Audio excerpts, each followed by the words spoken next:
Hey, good afternoon to you. 306 here, News Talk 105.9 WMAL, where we are making sense of the news. Coming up, John Daniel Davidson from The Federalist is here at 3:30.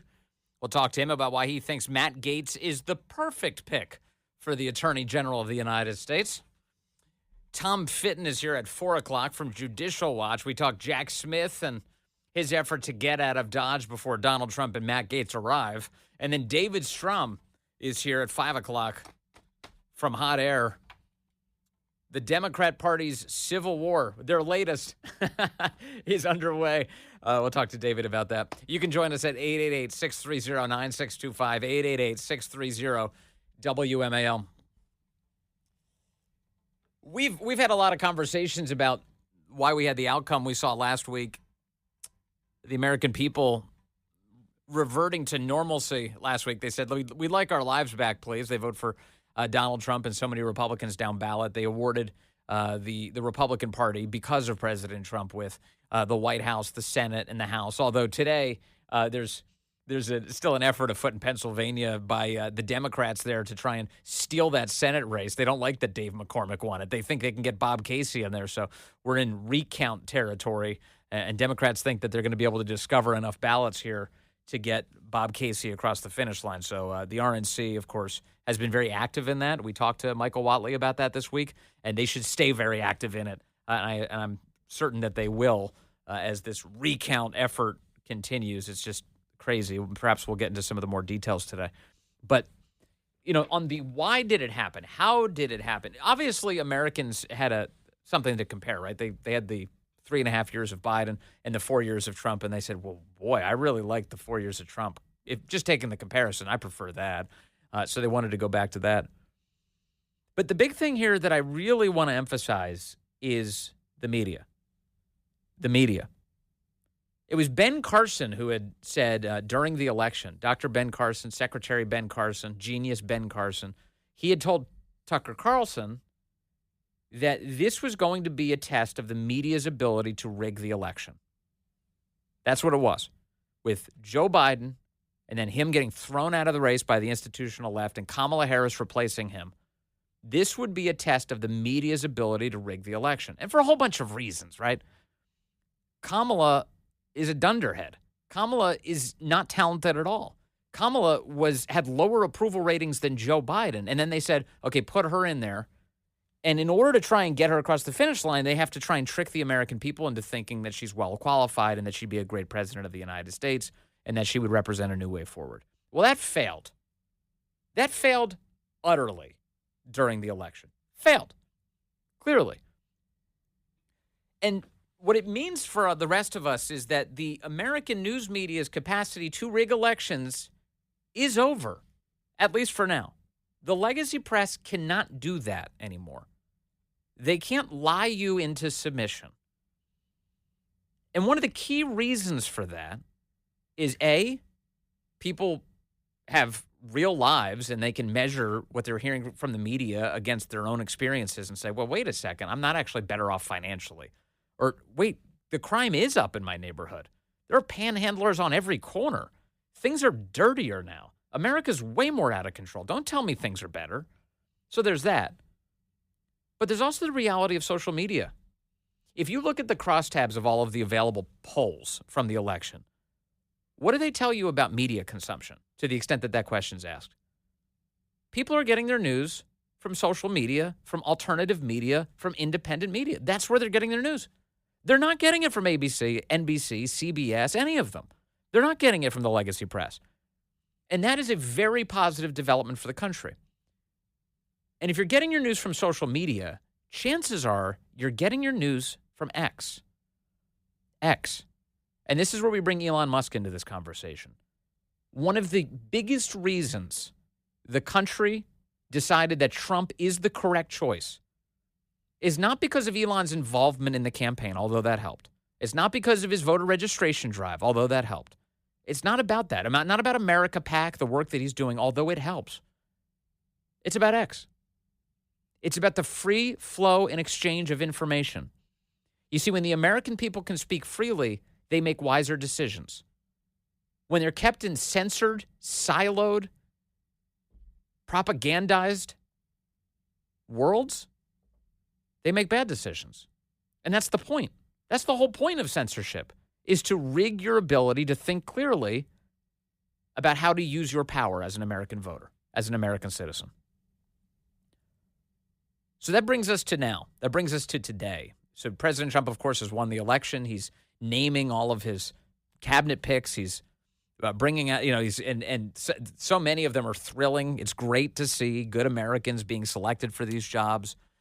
The hopefulness for the future is welling up inside of normal Americans who are so pleased with the election result and even more pleased with so many of these picks to join the cabinet.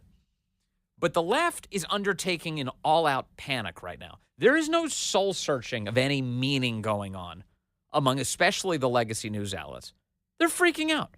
They do not know what to do. They're looking around them. They're seeing these reports that layoffs are coming. You see the Daily Mail reporting that CNN is destined for hundreds of people to be canned, hundreds of people. The viewership, with each passing day, I'm seeing viewership numbers are falling off the earth. Everyone's gone. There's a normal pattern to elections that I will let you in on.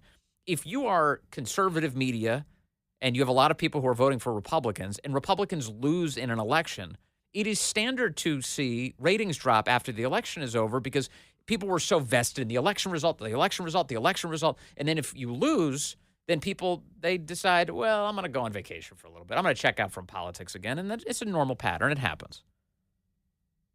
They disconnect. They're like, okay, I have to stop thinking about this for now. It's just too much. And the same would be true on the left. But here's the thing. The left and all of their news outlets, they are on a constant downward trajectory. Constant.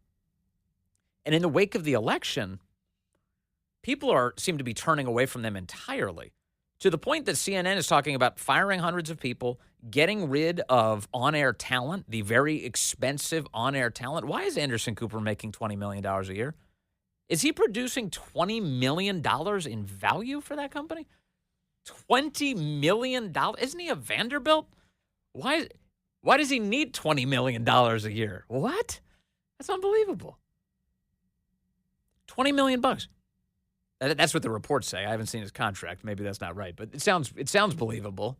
It sounds believable. Those old world TV contracts too were monster contracts, and he's been there for a long time. But they're not doing well. MSNBC is not doing well. And speaking of CNN, MSNBC people, have you seen, and speaking of X, have you seen now that they're all quitting X? They're starting to quit because they can't be a part of this. They can't lend their fame and fortune and names to this platform. They can't do it anymore. Oh, I've given too much. And meanwhile, like, who's listening? Don Lemon, who no longer is at CNN, who tried a podcast for a little bit. He's ridiculous. He's just a ridiculous human being. He's acting like it's like some big thing that he's leaving X this week. In fact, he wants it to be such a big deal. He's made multiple posts about it. It wasn't even, first of all, if you're going to leave, just delete your account. He didn't delete it. The account's still there. The account is still there. But if you're going to leave, just delete it. Why do you need to make a statement about it? Why are you announcing to the rest of us like we were waiting with bated breath to see what Don Lemon would do next? Don Lemon posted both a video and a text statement separately in the form of 2 X posts to let you know he's really leaving this time. All right, that's it. I'm leaving. And so he just gets up and he walks in. Hey, I'm leaving. I really am. Hey, did anybody notice? I'm on the way out. Anybody want me to stop?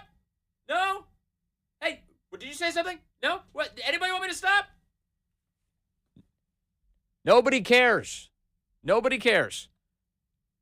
But it amuses me. I care insofar as it amuses me. I like that part of it. Here's Don Lemon being a complete narcissist and recording a video of himself to say that he's leaving. Hi, everyone. I have loved connecting with all of you on Twitter and then on X for all of these years. Love the fake enthusiasm. But it's time for me to leave the platform. I once believed that it was a place for honest debate and discussion, transparency and free speech. Yes, it is. But I now feel it does not serve that purpose. That's hilarious. So when X reaches maximum openness, which is the level it's at right now, that's when Don Lemon least likes it. In addition, starting this Friday, November 15th, X is implementing new terms of service, Uh-oh. which, among other things, states that, quote, all disputes be brought exclusively in the U.S. District Court for the Northern District of Texas or state courts located in Tarrant County, Texas, Which is where X is located. end quote. The full terms of service can be found on my written statement or on the X website. Now, as the Washington Post recently reported on X's decision to change the terms, this, quote, ensures that such lawsuits will be heard in courthouses that are a hub for conservatives, which experts say could make it easier for X to shield itself from litigation and punish critics. So X can maintain an open platform without an excessive fear of litigation. That sounds wonderful, actually. I think that speaks for itself. Yeah. You can find me on YouTube at The Don Lemon Show, or on TikTok and Facebook at Don Lemon, and on Instagram and Blue Sky at Don Lemon Official. I hope you will join me there. Thanks. He's unbelievable. He's so ridiculous, which is great. And he's not the only one. Do you see Joy Reid has quit X as well? She's also announced. These are all announcements. Everyone has to announce. Joy Reid, the Daily Mail reports today, has announced she's leaving X as a wave of Kamala Harris supporters protest Elon Musk's support for Donald Trump. The Read Out Star. Read Out is the name of her show, apparently.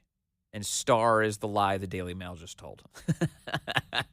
The Read Out Star took to TikTok, the Chinese platform, to announce that she was turning her back on the Musk-owned social media platform despite garnering almost 2 million followers. 2 million people wanted to see what Joy Reid was up to on X. She proudly showed off stills of the account deactivation process, joining personalities like Don Lemon and Lizzo in doing so. Lizzo apparently posted to Instagram to reveal that she was headed to something called Blue Sky, a new social media site started by Twitter creator Jack Dorsey. Yeah, they started their own. So this happens every so often. Wasn't there one called Mastodon at one point? Yeah, every so often what happens, this is they move together. They're herd animals, and so they'll get angry about Elon and they'll get angry about open conversation, and then they'll all rush to some other thing. They're like, we're going to stay over here in our hidey hole, and it's like Mastodon or whatever. It's like, no girls allowed, or whatever they're using nowadays for these forts that they're building. I'm sure they're gender fluid. So they slam it shut. They slam their cardboard door shut, and they say, nobody's allowed in here. This is our fort. And so this week it's Blue Sky. That's the name of this thing, which is going to last for a few weeks. And then they're all going to come back. They're going to come crawling back. They're going to be like, well, I was away, but I have to come back to say something really important. I need everyone to listen to me. So Lizzo, who else? Don Lemon, Joy Reid. There's all these people who say they're leaving. Now, as far as X is concerned, it was Linda Yaccarino, the CEO over there at X, who runs the show for Elon Musk. She just posted that X is at its highest user level ever right now. Highest user level ever. So I guess getting rid of Joy Reid and Don Lemon is actually it's helpful because more people are like, oh, maybe it's a safe place to be. Maybe I could have a normal conversation there and not the kind of stuff that Joy Reid does. The star of Read Out, which is great. So that's a long way of saying that Elon's service to the country continues to pay off as now Joy Reid and Don Lemon have self-deported from the platform. And we bid them farewell. Don Lemon is gone. No more man on the streets where he gets owned by the people he's speaking with. Those are done for now, and now he'll be speaking to an even smaller audience. I didn't know it was possible, but he's working on it. Oh, man, Washington's going absolutely crazy about Matt Gaetz. What's going to happen? What's going to happen? All of the worst people in the world are screeching the loudest, which really helps the case for Matt Gaetz right now. Here's Andrew Weissman over on MSNBC saying this. Somebody for the Attorney General and somebody for the Department of National Intelligence that are not just unqualified, but have shown that they're untethered to the facts and maybe also the law. So that shouldn't be surprising. And the other is really this idea of that somehow Matt Gaetz is going to be the person who prevents and stops weaponization when he is the exhibit A to weaponization. No, I mean, that's bullcrap. So he's exhibit A to the victimization, maybe exhibit B behind Trump. Remember, the FBI They whipped up a whole, we're doing a sex trafficking investigation into Matt Gaetz, and then they leaked the details of this supposed investigation, and then they closed it only after they had leaked it. What was that all about? Does the federal government normally do that? They whip up an investigation, they leak its existence, and then they close up shop after they achieve the purpose of smearing someone? Well, no, not in a normal world. They don't do that. Not at all. But that's the behavior underway at the United States Department of Justice. I don't care if they put a paperweight in as the Attorney General of the United States. That would be a dramatic improvement over the Justice Department being a weapon against the American people.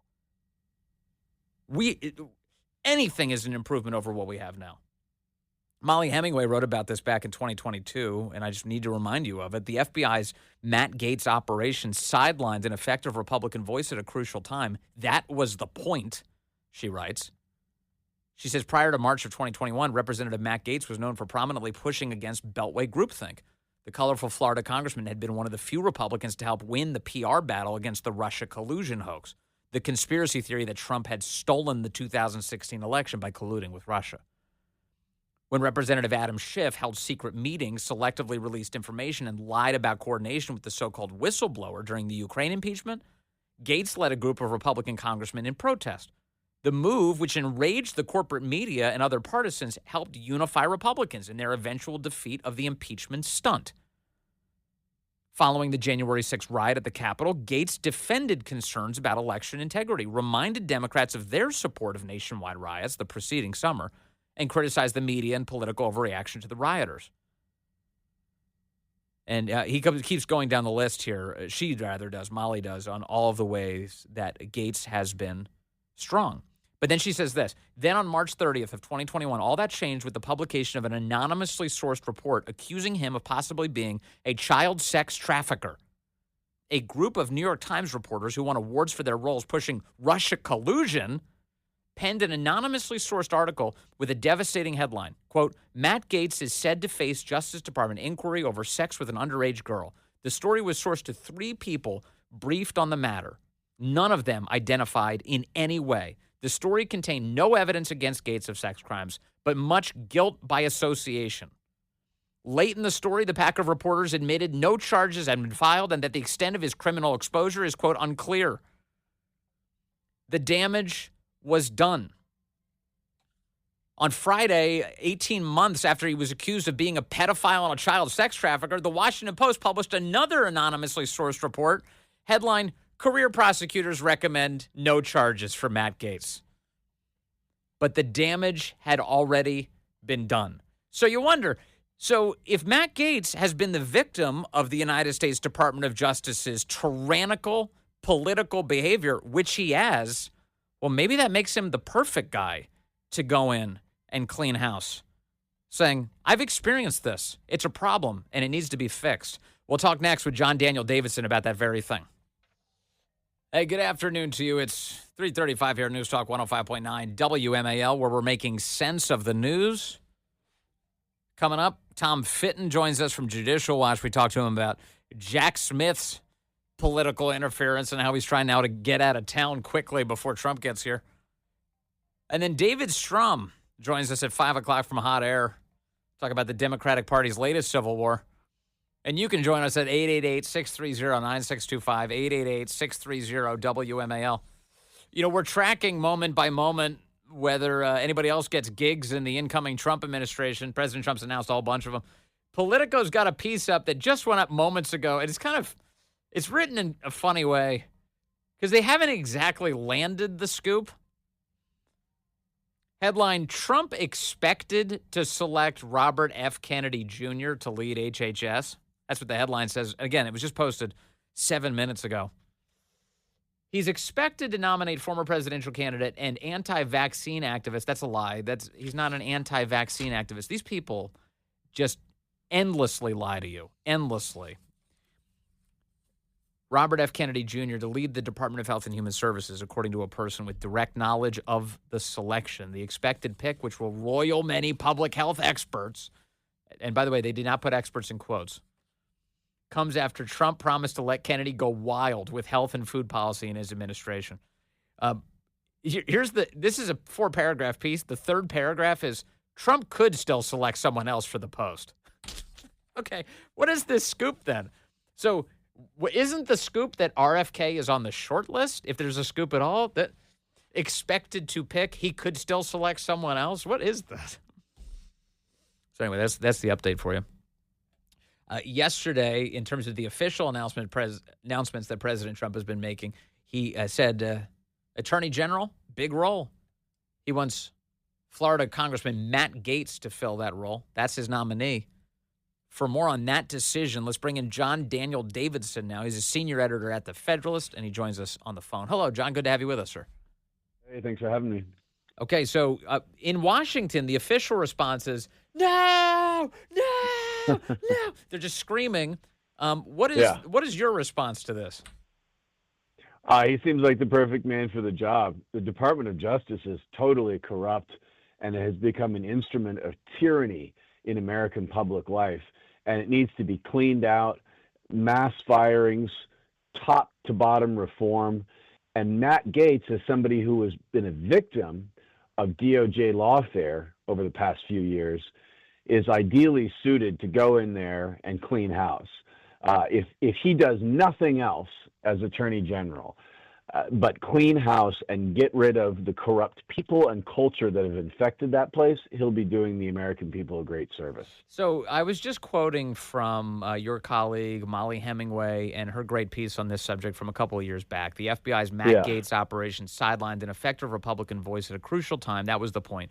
And she takes us through all of the ways Matt Gaetz has been such an effective opponent to the left's plans, and the guy who is truly people don't appreciate this because the media lies to them so frequently about who Matt Gaetz is. He's truly a really bright guy. He's in fact one of the brightest member of Congress, and certainly one of the most capable guys out there. And they, on March 30th of 2021, the New York Times runs this big piece that was anonymously sourced saying that the Justice Department had launched an inquiry into Matt Gaetz for underage sex trafficking. And then a year and a half later, the Washington Post does a follow-up piece, and they say, they closed it. Career prosecutors recommended no charges for Matt Gaetz. But that whole thing, that stench that they created, John Daniel Davidson, it still lingers around Matt Gaetz as a result of the efforts that they undertook. That was the whole point of it.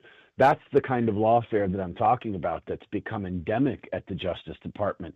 You know, that investigation was the predicate for the Democrat-run House Ethics Committee to launch this probe against Gaetz that is now the subject of a controversy about his confirmation hearings, whether or not this, because he resigned from Congress yesterday, so whether or not this, ethics investigation probe is going to see the light of day. And I'm sure that it's going to be leaked because the whole point of this entire thing was to destroy his reputation. And what better way to do that than to say that the Department of Justice is investigating you for being a pedophile sex trafficker? I mean, this stuff is so outrageous. It's hard to take it seriously, but it actually happened. Our Department of Justice actually did that and a bunch of worse stuff too. So look, we're in a bad spot here. We need to clean this thing up. They've, of course, taken so many false allegations to ludicrous levels, but if they had the goods on Matt Gaetz, they would not have closed the investigation. They wouldn't have been, we recommend no charges. They would have hung this guy from the most visible post in America. Totally. And look, the other thing to say about that is that the House Ethics Committee usually waits until there's actually some charges or, a conviction or something has actually happened in the court system before they launch an ethics investigation like this. But instead, they immediately announced an investigation because, again, the point was twofold: to ruin his reputation by having the media be able to repeat every time Matt Gaetz' name came up that he's, under investigation for pedophilia and sex trafficking, and also to have this report hanging out there, sort of out there in the wind, this ethics probe, the hanging over his head. And that's exactly what's happened. And now we're seeing it come out again. Nobody's been talking about this probe, but now his name comes up again. It's just so obvious. Once you see it, you can't unsee it. We can't have a Justice Department run like this. So what that means, what you have here is institutional Washington doing its best to make Matt Gaetz persona non grata, and it must frustrate them to no end that he's close to President Trump, because it seems like the only people he really has allegiances to are his voters in his district and President Trump. That's it. And that is the thing I think that drives them the craziest, because so many people who get big jobs, especially Attorney General of the United States, they're part of the system. They're in. They know the people. They've got people they protect. They've got people they go after. Gaetz, kind of on his own. He's not tied up with any of these guys. Yeah, the last thing that the Justice Department needs under the Trump administration is some institutionalist, careerist guy, a Bill Barr type of, former attorney general or top-ranking DOJ official. That's not what we need, because the institution's totally corrupted. When people complain that Matt Gaetz isn't qualified, my question is, qualified to do what? Right? Business as usual? We can't do business as usual anymore. The Justice Department is a threat to the American people. It needs to be gutted, and if it can't be reformed, and I'm serious about this, it should be destroyed completely. Yes. Create something new. And same goes for the FBI. If we can't reform those places, we have to get rid of them. So actually, in terms of what I care about here, and I don't know about you, John Daniel Davison, but my perspective is I just want to know that Matt Gaetz will be effective at achieving that mission. And if he's not, I'd like him to be replaced with someone who is. But that's where my core concern is when it comes to who should be Attorney General of the United States. I agree. The portfolio for the incoming Attorney General has to be a single mission, which is to fix, clean out, fumigate DOJ.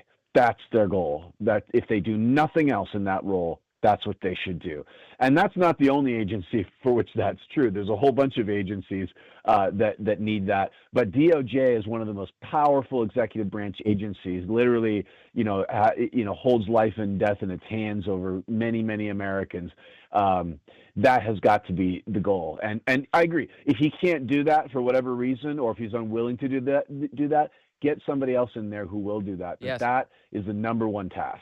So here's another question, though. If the standard is going to become that we measure people based on allegations about their bizarre sex lives, do you think we should judge all members of Congress based on that?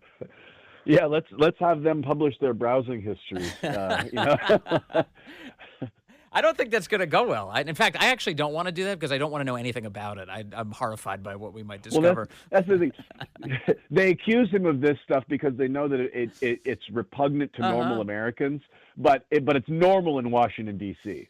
Yeah, I just like, it's pretty rich coming from especially the party of Jeffrey Epstein and P. Diddy. Like, we're supposed to be like, oh, you know who's awful? It's Matt Gaetz. Why is Matt Gaetz awful? Yeah, right. Exactly. Like, what?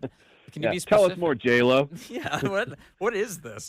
Are you happy on a bigger picture scale? Are you happy so far with the appointments President Trump has made? And are you measuring your happiness based on the hysterical reactions of the left? I think the hysterical reactions of the left are a good gauge. The more they rend their garments and cover themselves in sackcloth and ashes, the more that President Trump is on the right track.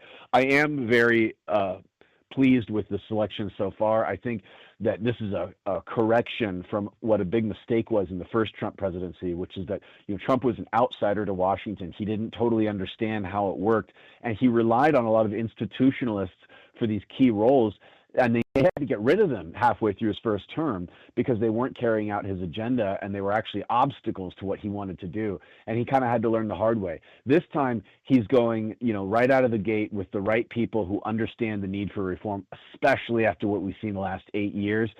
He's got a short window to get these people in and to wreck things. And that's what he's got to do. And I think he understands that. So I'm very happy with all the names so far. Yeah. Okay. All right. Well, hopefully some more good names ahead. In the meantime, John Daniel Davidson from The Federalist, with what an excellent website. Great to talk to you today, sir. Hey, thanks for having me. There he is. All right. On this, on the hysterical reaction front, pretty funny stuff. There's all sorts of lefty reaction coming in. They're whining on their respective cable news networks about this. Jeremy Bash, you know that guy? Dana Bash's husband.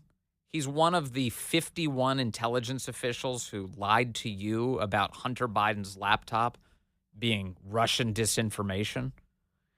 He's still relied on these cable news networks to tell you what to think and what's true.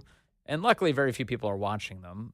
There are some people watching, just enough for us to have clips like this. Listen to this. Here's Jeremy Bash talking about some of President Trump's appointments and how people who are within the federal government should do everything they can to subvert the will of the American people. Part of being institutionalist means you believe and subscribe to the view of separation of powers in our constitutional system. And you kind of hit this at the top of the show. We're going to be entering a period in which Donald Trump not only controls the entire executive branch, his party will control the Senate, probably the House, and a significant majority of the U.S. Supreme Court. So anybody who has taken civics understands that when you control all three branches of government with a political party, it's much more challenging to have checks and balances. And so as difficult as it is to contemplate this at this moment, Nicole, I think we have to rely on Republicans, Republican elected officials, Supreme Court justices, and people inside government and outside government who are willing to continue to have checks and balances, to continue to hold the executive branch accountable. If there's an unlawful order given to the United States military, I expect, and I think it will be the case, that uniformed military will not carry out unlawful orders. If these people try to politicize the work of the Central Intelligence Agency, I know the people who work at the Central Intelligence Agency, they will not allow their work to be politicized. Okay, first of all, that's ridiculous. He's lying to you again. That letter, that one I told you about, was organized in no small part by former and current CIA officials. That 51 intelligence officials tell you that it's Russian disinformation. The CIA was interfering in domestic politics in that letter. And there's Jeremy Bash lying on national television. I know they wouldn't politicize anything. Here's the other piece of this. When they use phrases like politicize, what they're referencing is they're not going to allow the American people and the will of the voter interfere in their work. Which, should we just lock this guy up already? I guess he can say whatever he wants. He's got a free speech right to do it, but holy cow. There he is. He's urging members of the government to commit treason. He's urging members of the government to reject the American people, to reject their duly elected leaders, to pretend like that's irrelevant, and that they can do whatever they want. Will speak the truth, and the truth will set them free. That's emblazoned on the wall of the original headquarters building at Langley. There's a kind of a mode of operating, a view, a loyalty to the Constitution that honestly is bigger than any other idea of who's in power, who's your commander-in-chief, who's calling the shots in the executive branch. And I think we can have faith in people who believe in these institutions. I don't know if he's read the Constitution. Is he aware of the role of the executive branch or the legislative branch or the judicial branch and how they operate and what it means when you have a chief executive and the fact that if you're a member of the executive branch, you're supposed to follow the orders of the chief exec? Is it anything? No. He's just lying on national television and encouraging others to deceive the American people. It's not just Politico, CNN now saying, Fox also saying that it looks like Trump has picked RFK to head HHS. That's a lot of letters, Vince. What are you saying? Robert F. Kennedy, Health and Human Services. Good.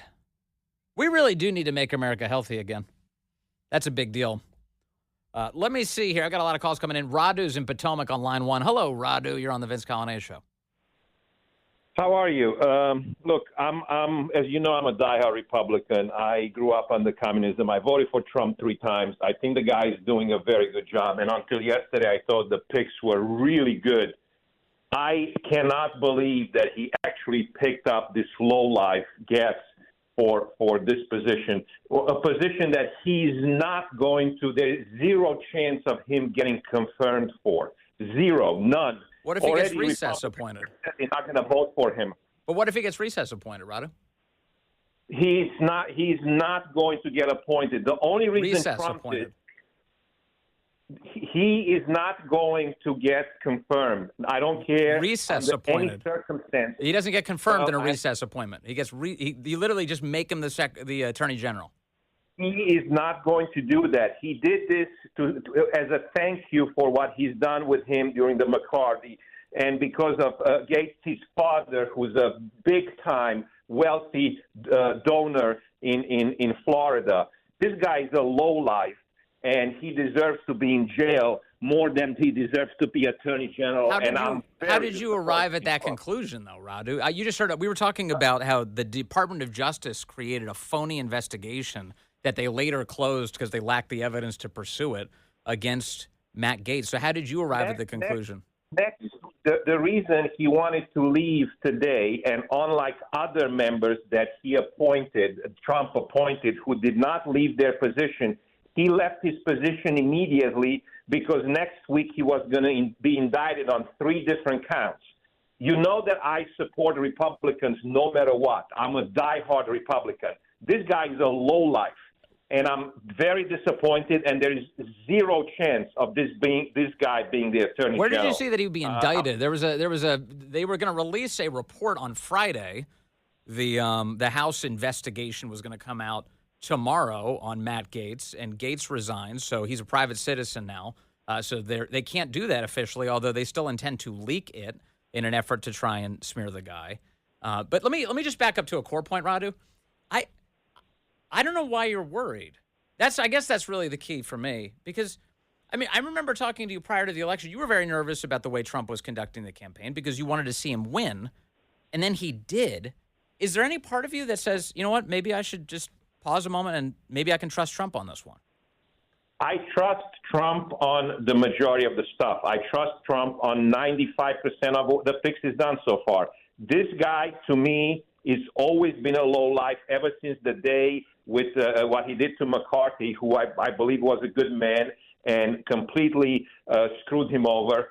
So anyway, can't stand the guy. He will never be Attorney General. I'll talk to you about this again. Never going to happen. Okay, Can't Radu. stand him. Radu, I love you. Thank Talk to you later. Thank you, Radu. Radu. Well, what I like about Radu is he's got a strong point of view. He apparently owns a crystal ball as well, and he's seen deeply into it and is determined that Gaetz is not going to become the AG. He might be right about that, but I would hesitate on the panic thing. You know how Dan Bongino's got his Bongino rule where he says, wait 24 hours, process the information, and then I'll render a judgment on the subject. I also think maybe there should be like a Coglianese rule or something, because the rule is all that panic you're hearing all over the place right now and sometimes even tempts you to be sucked into it. Usually when we look back on it, we say, boy, that was ridiculous. That was really ridiculous.